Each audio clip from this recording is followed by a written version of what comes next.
Padre Pío, venerado como santo, llevó los sagrados estigmas con dignidad y humildad a lo largo de su vida. Su existencia estuvo marcada por un profundo dolor y sufrimiento, todo lo cual soportó en silencio. Su capacidad para superar estas dificultades se derivaba de su devoción inquebrantable a Jesucristo. En los momentos previos a su fallecimiento, Padre Pío experimentó un profundo encuentro con Jesús mismo. Es reconocido como un santo que llevó las 5 llagas de Cristo, experimentando el dolor, el sufrimiento y el sacrificio inherentes al viaje de la salvación. Además de las heridas de los clavos y la lanza, Padre Pío también llevó la laceración en su hombro, simbolizando la carga de llevar la cruz, una revelación atribuida a San Bernardo. Los humildes comienzos de Padre Pío en el pueblo rural italiano de Pietrelcina lo llevaron a expresar el deseo de una vida monástica desde una edad temprana. Apoyado por sus padres, persiguió este llamado, ingresando a los capuchinos a los 15 años a pesar de su frágil salud. A través de la gracia divina, completó sus estudios y fue ordenado sacerdote en 1910. Su vida estuvo caracterizada por una extensa oración y una rigurosa austeridad. Sus cartas a mentores espirituales retrataban el profundo sufrimiento físico y espiritual que soportaba, junto con su profunda unión con Dios y su ferviente amor por la Sagrada Eucaristía y la Virgen María. Reconocido como un confesor extraordinario, lector de almas y realizador de milagros, Padre Pío, como muchos santos, enfrentó desafíos con las autoridades eclesiásticas, tanto dentro de su orden como en Roma. En la década de 1920, se revocaron sus facultades sacramentales públicas debido a diversas acusaciones, aunque en 1933, el Papa Pío XI aclaró que estas acciones se debieron a desinformación en lugar de malicia. A pesar de las recepciones mixtas de los papas posteriores, fue el Papa Pablo VI quien finalmente desestimó todas las acusaciones en su contra. La beatificación de Padre Pío por el Papa Juan Pablo II en 1999 y su posterior canonización en 2002 solidificaron su estatus como un santo venerado. Su mensaje, transmitido antes de su fallecimiento, enfatizó su identificación con los sufrimientos de Cristo. Además de su importancia espiritual, la vida de Padre Pío se entrelazó con artefactos legendarios como el sudario de Turín y el volto santo, que se cree que es el segundo paño de sepultura de Jesús. Leyendas en torno al velo de Verónica, que supuestamente llevaba la imagen del rostro de Cristo, enriquecieron aún más su historia. Ocurrencias notables, como su bilocación, añadieron a la mística que rodeaba a Padre Pío, aunque también atrajeron escepticismo, tanto dentro como fuera de la Iglesia. A pesar de estas dudas, el legado perdurable de Padre Pío como un santo de profunda fe y compasión perdura. Después de 50 años de llevar las heridas visibles de Cristo, Padre Pío se encontró atraído hacia la contemplación del sudario de Jesús, buscando una conexión más profunda con el Cristo resucitado, más allá de la crucifixión que había conocido íntimamente durante tanto tiempo. Las heridas visibles se habían arraigado tanto en su identidad que imaginar un tiempo en el que no estuvieran presentes parecía inconcebible. Sin embargo, en un sentido profundo, estas heridas, que habían moldeado su vida, no eran solo para él, sino para las innumerables almas que encontraban consuelo e inspiración en su notable viaje. A medida que Padre Pío avanzaba en edad, su salud comenzaba a declinar, especialmente en los tumultuosos años 60. El 21 de septiembre de 1968, después de su 50 aniversario de recibir los estigmas, experimentó una fatiga abrumadora. A pesar de su estado debilitado, insistió en celebrar una misa solemne para los peregrinos al día siguiente. Poco sabía el que sería su última misa, ya que falleció pocas horas después de su conclusión. En sus últimos días, las interacciones de Padre Pío con sus compañeros frailes, particularmente con Padre Pelino, revelaron la profundidad de su viaje espiritual. A pesar de su debilidad física, mostró humor y afecto, bromeando con Padre Pelino y buscando consuelo en su presencia. A medida que avanzaba la noche del 22 de septiembre, la condición de Padre Pío empeoraba, lo que lo llevaba a renovar sus votos religiosos y buscar los sacramentos de la confesión y los últimos ritos. En un momento conmovedor, Padre Pío expresó el deseo de contemplar las estrellas desde la terraza, exhibiendo una vitalidad que contradecía su edad y su enfermedad. Su repentino claridad de propósito, al enfocarse intensamente en un lugar particular, insinuaba una profunda conciencia espiritual. A medida que su fuerza disminuía, Padre Pío fue afectado por un grave ataque de asma, lo que provocó una serie de intervenciones médicas y oraciones de sus compañeros frailes. En sus últimos momentos, rodeado por sus hermanos, Padre Pío se entregó a la voluntad divina, recibiendo los últimos ritos con humildad y gracia.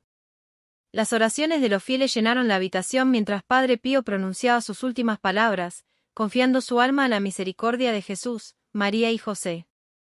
Así, la extraordinaria vida de Padre Pío llegaba a su fin, dejando atrás un legado de fe, compasión y devoción perdurable a Cristo. Padre Pío estaba plenamente consciente y era muy consciente de todo lo que estaba sucediendo. Sus pies y manos se estaban enfriando mucho y sudaba profusamente. Cuando los médicos se dieron cuenta de que estaba sufriendo un ataque al corazón, le administraron una inyección directamente en el corazón. Con los ojos cerrados, continuó repitiendo las palabras, Jesús, María, hacia el final, sus labios formaban las palabras pero no podía hacer ningún sonido, ni siquiera un susurro. Los capitanes le llamaban, Padre, Padre. Abrió los ojos una última vez y miró a sus queridos hermanos a las 2:30 de la madrugada del 23 de septiembre de 1968, con su rosario entre las manos. Padre Pío inclinó suavemente la cabeza y murió. Aquellos que estuvieron presentes durante los últimos momentos de Padre Pío afirmaron que fue el paso más suave y hermoso que habían presenciado nunca. Padre Pío había vivido una vida santa y había muerto una muerte santa. Las 5 llagas de Cristo aparecieron el 7 de septiembre de 1910. En su primer año de ministerio, Padre Pío recibió el primer estigma debajo del árbol de olivo en Piana Romana. En una carta a su líder espiritual, describe el incidente: en el centro de mis manos apareció un punto rojo del tamaño de una moneda y con él, un dolor intenso en las plantas de mis pies. Este dolor en sus manos y pies fue la primera manifestación del estigma, aunque no eran visibles en ese momento. Los estigmas de Padre Pío se hicieron visibles el 20 de septiembre de 1918, después de que terminara de celebrar su misa matutina y estaba en un momento de oración. Mientras su mente estaba absorta en meditar sobre la pasión y muerte de Jesús y en los dolorosos misterios del Santo Rosario, un ser celestial se le apareció.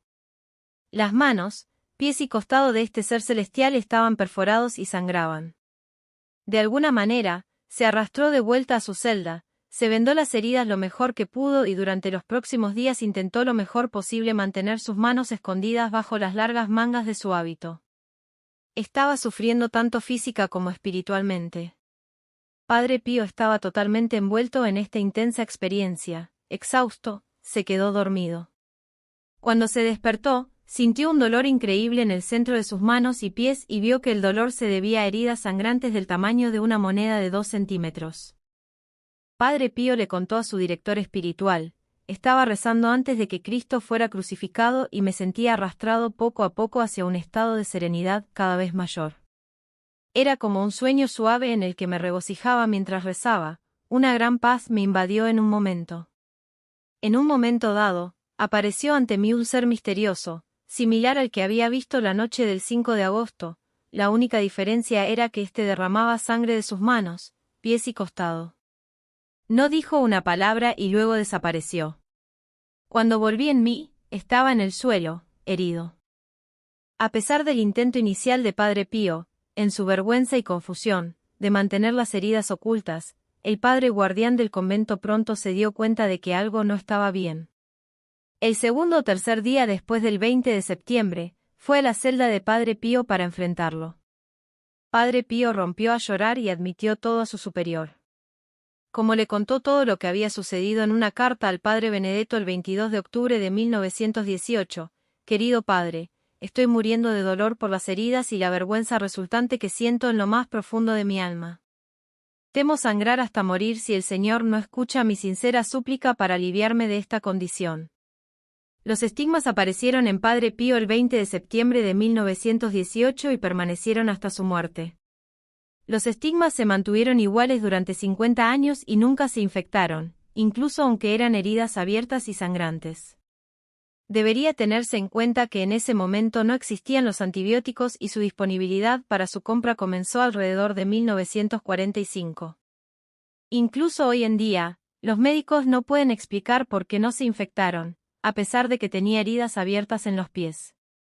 Padre Pío podía caminar normalmente y llevar a cabo todas sus actividades diarias regulares. En esta ocasión, el Señor no consideró oportuno responder a la oración de Padre Pío. Las heridas estaban allí para quedarse y Padre Pío sangraría de ellas todos los días y todas las noches durante los próximos 50 años.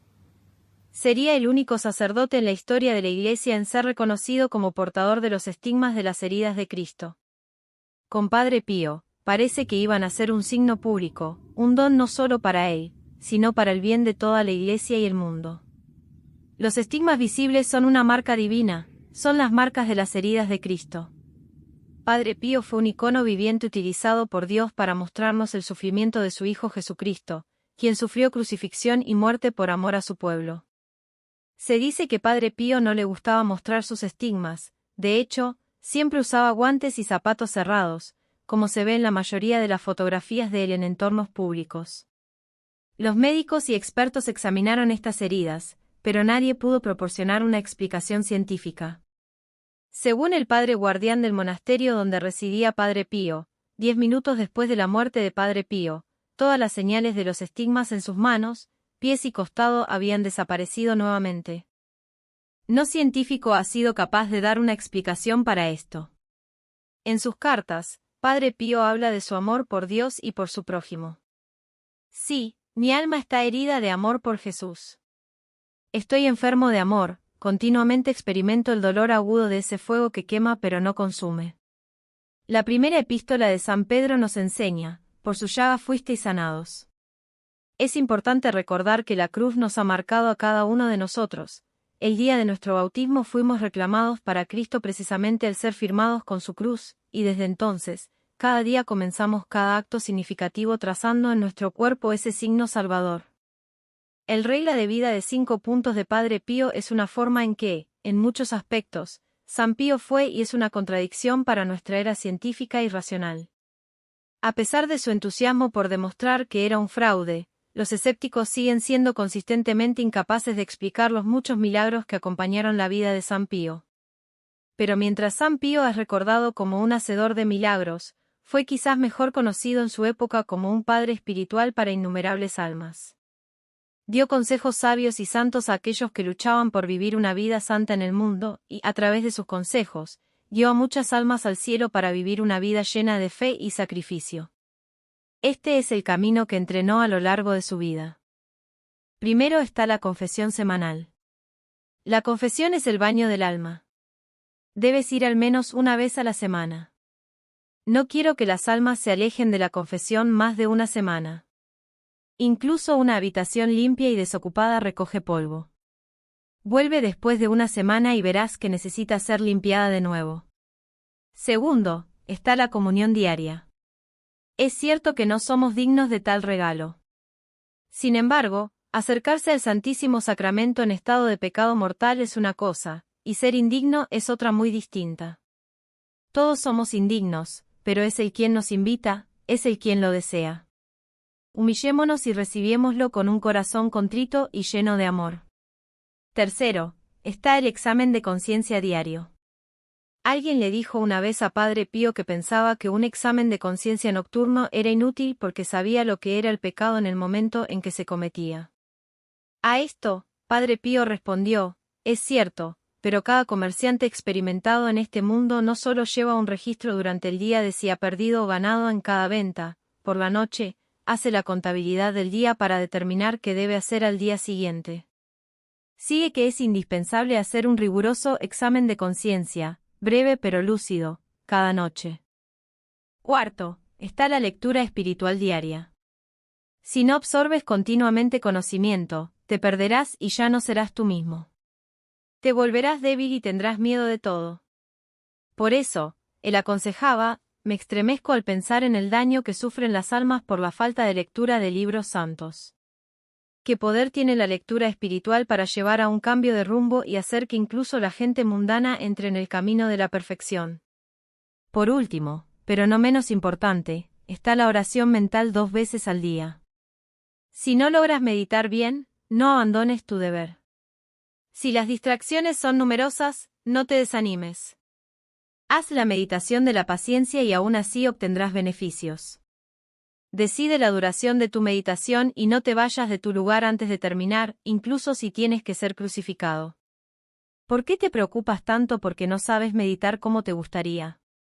La meditación es un medio para alcanzar a Dios, pero no es un objetivo en sí misma. La meditación apunta al amor de Dios y del prójimo. Ama a Dios con toda tu alma, sin reservas, y ama a tu prójimo como a ti mismo, y habrás cumplido la mitad de tu meditación. Por supuesto, si tienes mucho tiempo, reza cada vez que puedas, 2 veces al día, 3 veces más incluso. Pasa medio día o un día entero solo para hablar con Dios. Esa es la conexión que absolutamente debes construir.